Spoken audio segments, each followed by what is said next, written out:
Ամերիկացիներն էլ հայտարարում են թրիպը գործարկելու Տրիպի գործերի բաները դառնում է հարցի տակ աջակետներում ասենք, որովհետև ինչ է ստացվում, Միացյալ Նահանգների դիրքերը Մերձավոր Արևելքում թուլացել է։ Իրանի դիրքերը ամրացրել են։ Եվ Իրանը մեր հարևան լինելով եւ մենք գիտեք Իրան դիրքորոշումը Հայ-Հայաստանի պետական ինքնաիշխանության սահմանների նկատմամբ կարմիր գծերը,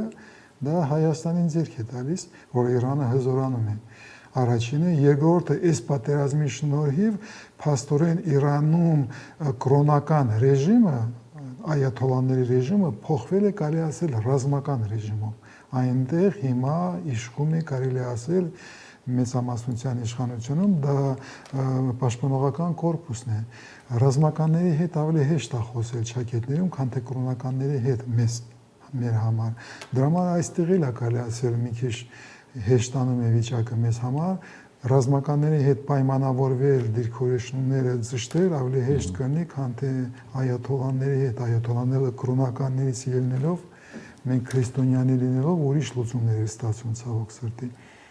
Դրա համար, եթե վերցնում եք Հայաստանի դիրքերը, մենք չենք թույլատրել մեր դիրքերը։ Այն ինչը տեղի ունենում Մերձավոր Արևելքում եւ Իրանում, չի թույլատրում Հայաստանի դիրքերը իրականացվող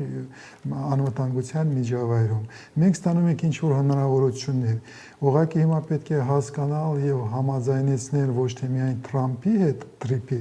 ապագան, բայց նաեւ ասենք Իրանի հետ։ Կարող է տրիպը դառնա երկրորդական, որովհետեւ կա մեծ հավանականություն,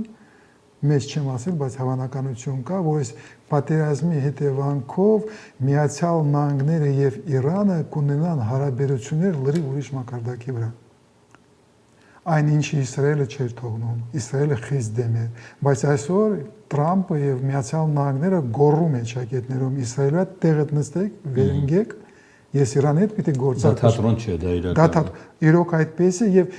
Իսրայելի դիրքերը Մերձավոր Արևելքում թույլանում են, բայց Միացյալ Նահանգները հնարավորություն ունեն Իրանի հետ յուրահատուկ հարաբերություններ ձևավորել, որովհետև դա ելնում է ազգային շահերից եւ Միացյալ Նահանգների եւ Իրանի։ Եթե դա տեղի ունենա եւ Միացյալ Նահանգները Իրանի հետ ունենան յուրահատուկ հարաբերություններ, այդպես ձևավորենք, եւ այդ լարվածությունը որ այսօր կա չեզոքացվի Հայաստանի համար, որը ստանում է հնարավորություն Իրանի միջոցով Մերձավոր Արևելքի հետ, երբ Միացյալ Նահանգները դեմ չեն լինելու ուրիշ յուրահատուկ հարաբերություններ ունենալ, Հնդկաստանի հետ ուրիշ հարաբերություններ ունենալ, մենք հյուսիսի կախվածությունից, կոմունիկացիոն կախվածությունից, Թուրքիայի բլոկադայից կարող եք ստանալ ուրիշ լուծումներ, բայց ես չեմ ուզում դրա մասին բարձրաձայն խոսացնել, մի քիչ սպասենք, որտեղ գործ ունենք Թրամփի հետ։ Չէ, մեզ համար կարևոր է այս ամենում որտեղ է տեղավորվում Ադրբեջանը։ Ադրբեջանը թույլանում է։ Ներեցեք չեմ դիմանում, որտեղ Ադրբեջանը լրիվ դրել է իր քարտերը բոլորը կապել է Իսրայելի հետ, Իսրայելի հետ հատուկ հարաբերություններ ուներ, բայց Իսրայելը այսօր ֆատալ սխալից հետո այս պատերազմը փաստորեն կարելի է ֆատալ սխալը Իսրայելը թույլանում է։ Իսրայելի դիրքերը Մերձավոր Արևելքում թույլանում են։ Իսրայելը կորցրել է իր յուրահատուկ հարաբերությունները Միացյալ Նահանգների հետ։ Միացյալ Նահանգների հասարակությունը չի ընդունում Իսրայելի այս ցեղասպանությունը, որ ինքը գործել է Գազայում, դա ոչ մեկը չի ընդունել եւ բոլորը արդեն հետ են քաշվել։ Այսօր Իսրայելի կողքին կանգնած է մեր հասակի 60, 65, 70 տարեկաններն եմ ասել։ Նոր սերունդները արդեն Իսրայելին չեն վերաբերում որպես դաշնակից։ Իսրայելը պատերազմով իր վարկով, որ այսօր ինքը ցույց է տալիս, կորցրել է ոչ թե միայն Միացյալ Նահանգների քաղաքական ասպարեզը, բայց կորցրել է Միացյալ Նահանգների հասարակությունը։ Իսկ Ադրբեջանը կապել է իր ապագան Իսրայելի հետ, եւ դրա համար ինքը հիմա պիտի լուծի շատ բարդ խնդիր եւ երևի պատահական չէ, որ այս վերջի օրերը Իլհամ Ալիևը ծպուտ չի անում, վերջի մի շաբաթը չի երևում, որովհետեւ ինքը բավականին այդպես ասեք լուրջ վիճակում է։ Որ հիշատակի օրը չի մասնակցել։ Չի մասնակցել, որովհետեւ իր վիճակը շատ վատ է, որովհետեւ նույնիսկ ինքը բոլոր քարտերը կապել է Իսրայելի հետ։ Եվ հիմա Իսրայելի հետ պարտում են, որովհետև ոչ մեկը չի մտածել, որ Իրանը կարող է դիմադրել, որ Իրանը կարող է մտնել պատերազմի մեջ Միացյալ Նահանգների գերիշխանության եւ Իսրայելի երկու միջուկային պետությունների հզոր կենտրոնների դեմ մտնել եւ դուրս գալ հաղթող։ Հենց այս փուլում Մոսկվան ակտիվացնում է 3 գումարած 3 այդ մերյալ փաստաթուղթը։ Մերյալ փաստաթուղթը, այդ փաստաթուղթը արդեն չի աշխատել, որտեղ Իրանի Ինչու է գնում, ինչու է բռնում այդ։ Որտեղ նույն ձևի Միացյալ Նահանգների նման Ռուսաստանը նույն ձևի Իրանի հաղթումից դուրս է գալիս պարտված։ Իր դիրքերը թույլանում են Մերձավոր Արևելքում, թույլանում են Հարավային Կովկասում։ Ինքը փորձում է ոնց Տրամպն է փորձում ստորագրի վերջի պահին մի փաստաթուղթ, որ կարողանա դուրս գա։ Ռուսաստանը նույն ձևի փորձում է այն թույլանող դիրքերը, որ ինքը ունի Հարավային Կովկասում եւ Ուկրաինայում, ինչ որ ձևով ցույց տալ, որ ես այստեղ դեռ կամ։ Բայց Ռուսաստանը օբյեկտիվորեն թույլանում է։ Եվ հայկական իշխանությունների խնդիրը նոր ձևավորվող իշխանությունների, իրանք պիտի վերջո ձևավորեն իրենց մոտեցումը։ Այնինչ մենք ունեցել ենք 94 թվականից սկսած մինչև 2020 թվականը վերջացել է դա ինչն է։ Դու պիտի հասկանաս, որ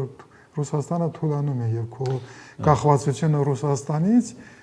թույլանալու է ոչ թե քո կախվածությունը կախվածություն, բայց հայ-ռուսական լարվածությունը ինչով կավարտվի։ Ինձ համար դա երկրորդական է, որովհետեւ այդ լարվածությունը մենք լուրջ չէ ուզում եք ասել։ նոր չի, հա, մենք ինչ որ լուրջ չի, ոչ թե լուրջ չի, նոր չի, նվեր։ Մենք արդեն այդ լարվածության մեջ բավականին երկար ժամանակ 2020 թվականի այդ լարվածության մեջ ենք։ Դրա համար ինչ նորություն կա, որ մեր հարաբերությունները Ռուսաստանի արգելել հայկական գյուղմթերքը ռուսական շուկա գնալ։ Պատերազմի շարունակություն է տնտեսական մեթոդներով, հիբրիդային պատերազմի ձևերն է, տնտեսական լծակներ օգտագործում են որպես շանտաժի եւ ռազմական ազդեցություն։ Չի գալիս Մոսկվային, ինչը կոնկրետ դուրս չի գալիս։ Մոսկվային դուրս չի գալիս իր թուլանող դերքերը Հարավային Կովկասում։ Եվ թույլանում ես, դու դառնում ես նյարդային եւ փորձում ես իստերիկ ես դառնում ճակետներով։ Ռուսաստանը մի իստերիկ է։ Բերում է հակառակ էֆեկտի, չէ՞։ Իհարկե։ Իստերիկան եւ էմոցիաները միայն հակառակ են բերում։ Քաղաքականության մեջ պետք է շատ պրագմատիկ լինես, չի կարելի էմոցիոնալ լինի։ Ռուսաստանը հիմա շատ էմոցիոնալ է։ Եվ իր դիրքերը ավելի կթուլանան, եւ ինձ համար այստեղ խնդրեմը Ռուսաստանը չէ։ Ինձ համար խնդրեմը հայկական իշխանությունները, որը պիտի պատրաստեն դրան։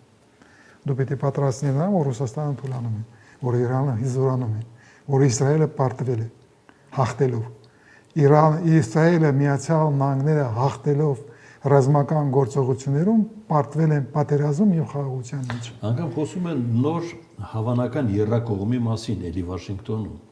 Հայաստան, Ադրբեջան, Թրամփի հովանու տակ։ Թրամփը փորձում է իր պարտությունները Մերձավոր Արևելքում, որտեղ կորցրել է դիրքերը Սաուդյան Արաբիայում, կորցրել է դիրքերը Կատարում, որտեղ այդ երկրները, արաբական հարուստ երկրները, իրանք Միացյալ Նահանգների ռազմաբազաները դնում են իրանց մոտ որպես երաշխիք, անվտանգության երաշխիք։ Իրանք դուրս եկավ ճիշտ հակառակը, եւ հիմա այդ արաբական երկրները փորձում են գտնել ուրիշ երաշխիքներ, ուրիշ հզորային կենտրոններ, որը կվերցնեն իրանց վրա այդ ֆունկցիաները։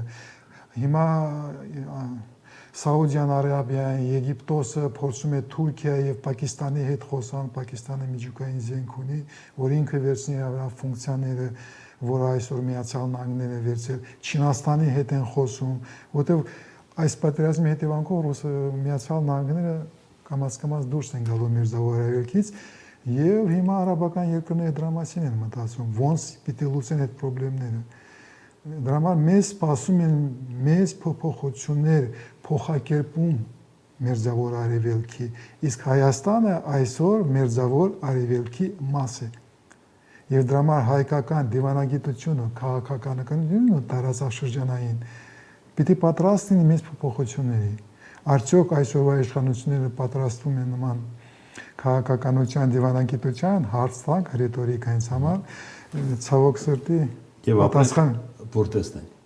պիտի ապրենք, որովհետև նորից եմ կրկնում, այն չի տեղի ունենում Հայաստանի համար դա ոչ թե վիճակի վատությունն է, ավելի լավանում է վիճակը, ուղղակի պիտի կարողանաս օգտվել դրանից։